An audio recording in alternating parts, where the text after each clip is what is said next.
یما سیاوش صدای رسای آزادی بیان در افغانستان را نامردان شهید ساختند. یما سیاوش زاده سال 1366 خورشیدی در ولسوالی کوهستان ولایت کاپیسا خبرنگار و چهره فرهنگی شناخته شده کشور بود که در میان همه افغانها از شهرت خاص برخوردار بود. او برادر بکتاش سیاوش، سیاستمدار جوان افغان که در دوره 16 مجلس نمایندگان به عنوان نماینده مردم کابل انتخاب شده بود.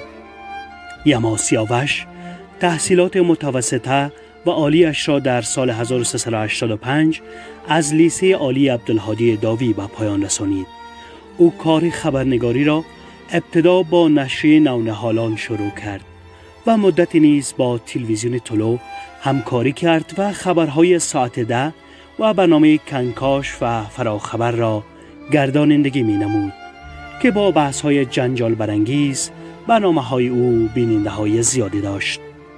او پس از برنامه روی مهادی دنده غوری با مصاحبه با گلاب منگل بر اثر فشار مقامات حکومتی بالای تلویزیون طلوع از وظیفه‌اش سبکدوش شد و این باعث شد که این صدای رسای آزادی بیان به حاشیه برود و پس از این برنامه او نیز به تهدیدهای نیز مواجه شد که پس از آن به کشور هند سفر نمود و از دانشگاه بین المللی نویدای هندوستان ماستریش را در رشته علوم سیاسی به دست آورد.